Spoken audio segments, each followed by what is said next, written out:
There were many major historical events that occurred during the time of American masters.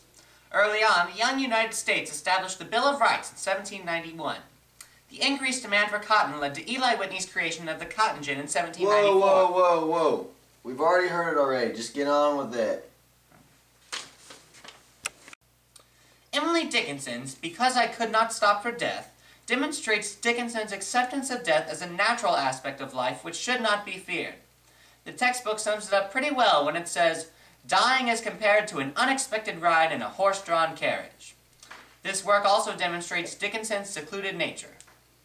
Because I could not stop for death, he kindly stopped for me. The carriage held but just ourselves and immortality. We slowly drove, he knew no haste, and I had put away my labor and my leisure too, for his civility. We passed the school where children strove at recess in the ring. We passed the fields of grazing grain, we passed the setting sun. Or rather, he passed us. The dews drew quivering and chill, for only gossamer my gown, my tippet only tulle. We passed before a house that seemed a swelling of the ground. The roof was scarcely visible, the cornice in the ground. Since then 'tis centuries, and yet feels shorter than the day I first surmised the horses' heads were toward eternity. Walt Whitman's A Sight in Camp in the Daybreak Gray and Dim is built upon empathy, an understanding so intimate that the feelings and thoughts of other people are actually experienced by someone else. Here, Whitman's empathy stretches to wounded Union soldiers in the Civil War. Whitman's experiences in the war greatly contributed to his style as an American master. This work also demonstrates Whitman's outgoing nature. What is this I see? 3 untended forms lying? Who are you, elderly man, so gaunt and grim, with well-grayed hair, and flesh all sunken about the eyes? Who are you, my dear comrade? And who are you, my child and darling? Who are you, sweet boy, with cheeks yet blooming? And this face belongs to neither child nor old, very calm, as of beautiful yellow-white ivory. Young man, I think I know you. I think this face is the face of Christ himself, dead and divine and brother of all, and here again he lies. The rise of realism extended from the Civil War to 1914. Many major events occurred during this time period. The Fugitive Slave Act was passed in 1850, which allowed slave catchers to catch escaped blacks in the North and return them to their owners in slavery. In 1859, Charles Darwin explained his theory of evolution in On the Origin of Species. In April of 1861, the first shots of the Civil War were fired at Fort Sumter, South Carolina. In July of 1861, Confederate troops defeated Union troops at Bull Run, Virginia. On November 1863, Lincoln delivered the Gettysburg Address. On April 9, 1865, the Confederates surrendered at Appomattox Court House, Virginia, ending the Civil War. On April 14, 1865, just 5 days after the end of the Civil War, Lincoln was assassinated at Ford's Theater watching Our American Cousin. Also in 1865, the 13th Amendment, which outlawed slavery, was ratified. In 1867, the United States purchased Alaska from Russia. In 1876, Alexander Graham Bell patented the first telephone. In 1878, Edison patented the first phonograph. In 1886, the Statue of Liberty was dedicated. In 1896, Athens, Greece was the first site of the modern Olympic Games. In 1898, the United States annexed Hawaii. In 1905, Einstein formulated his theory of relativity while daydreaming about riding a wave of light. In 1913, Henry Ford introduced the first conveyor belt to speed up the mass production of automobiles. The writing style of this period focused mainly on rejecting the idealized, larger-than-life heroes that the Romantics focused on. They emphasized the common working man and focused on ethical struggles and real-life social issues and did not put their stories through a romantic light. In the Gettysburg Address, Lincoln reflected the style of writing for the period very bluntly. He bluntly stated everything and didn't try to soften the blow of one of the deadliest battles, not only in the Civil War, but in U.S. history. 407 years ago, our fathers brought forth upon this continent a new nation, conceived in liberty and dedicated to the proposition that all men are created equal. Now we are engaged in a great civil war, testing whether that nation, or any nation so dedicated, can long endure. We are met on a great battlefield of that war. We have come to dedicate a portion of that field as a final resting place for those who have gave their lives that that nation might live. It is altogether fitting and proper that we should do this. But, in a larger sense, we cannot dedicate, we cannot consecrate, we cannot hallow this ground. The brave men, living and dead, who struggled here have consecrated it, far above our poor power to add or detract. The world will little know, nor long remember what we say here, but it can never forget what they did here.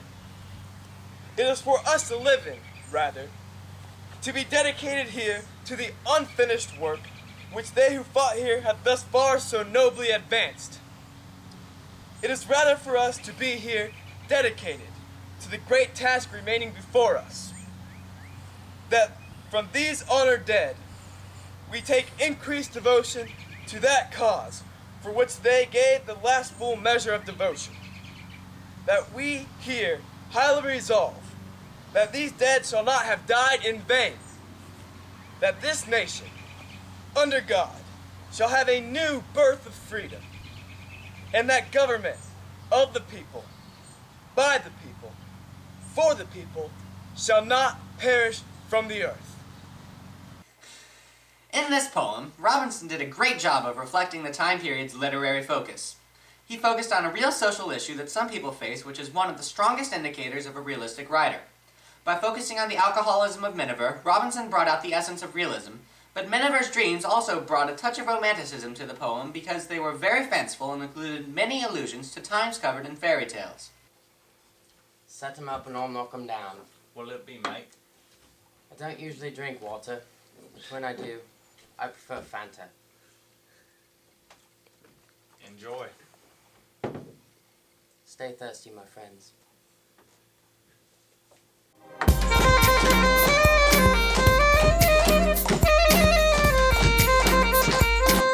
Why are the Greeks leaving? Is that a wooden horse? Hello, I'm a Greek that was left behind. The rest of the army has surrendered and gone home. Why? And why a wooden horse? It is an offering to Poseidon. They wish for a safe journey home. Well, I don't want to make the gods any more mad. Let's bring it inside.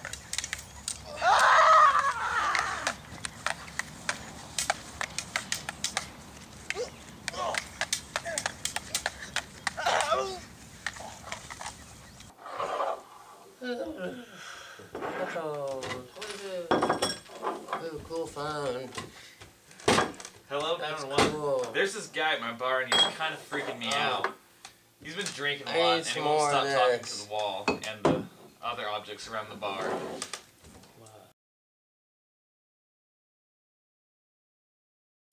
The modern time period began in 1914 and lasted until 1939. At the start of the modern time period, the 48-mile-long Panama Canal was opened. This canal proved a passageway for ships to travel from the Atlantic to the Pacific Oceans. 1914 also marked the start of World War I, also known as the Great War. The United States did not enter this Great War until 1917. The U.S. entered the war because of two main reasons: the Zimmermann Note and Germany's unrestricted submarine warfare. In 1919, World War I ended with the signing of the Treaty of Versailles. This treaty viewed Germany as the prime instigator of the war, therefore they were fined an excessive amount and all of their overseas colonies became League of Nations mandates. Many things happened in the 1920s, most notably was the start of the Harlem Renaissance. This was a time period that was sparked by the great migration of African Americans to the northern states. During this movement, African Americans had the chance to express their heritage and culture. Also in 1920, the first commercial radio broadcast in the United States aired. In 1920, the 18th Amendment was passed starting Prohibition. The 19th Amendment was also passed, allowing women the right to vote. In 1927, the first transatlantic solo airplane flight was completed by Charles A. Lindbergh in his plane named the Spirit of St. Louis. Also, in 1927, one of the first sound films with dialogue opened, named The Jazz Singer. October 29, 1929 was the day the stock market crashed. This crash led to the Great Depression that devastated the United States during the 1930s.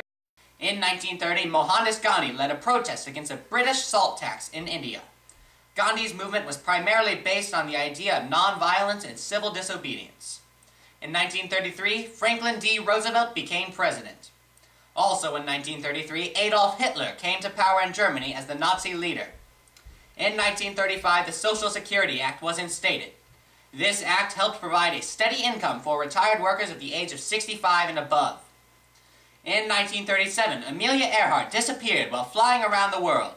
Earhart was the first woman to fly across the Atlantic in 1928. In 1939, Germany invaded Poland and started World War II. The Allies all declared war on the Axis powers. The modern's literary time period was a very busy time in history which helped shape the thoughts and writings of many writers and poets. The main characteristics of the modern style include bold experimentation in style and form that reflect the fragmentation of society, a rejection of traditional themes and subjects, a loss of the American dream, a rejection of sentimentality and artificiality, a rejection of the ideal hero instead in favor of a hero who is flawed but shows grace under pressure, shows an interest in the inner working of the human mind through techniques such as a stream of consciousness. And finally, the modern style reflected a revolt against the spiritual debasement of the modern world. The story The Life You Saved May Be Your Own possessed many important elements of the modern's time period. Flannery O'Connor's bold style reflects the fragmentation of society. For example, when Mr. Shiflett says, "The world is almost rotten," O'Connor also plays on the rejection of sentimentality. Mr. Shiflett shows his lack of sentimentality when he leaves the young Lucynell stranded at a diner.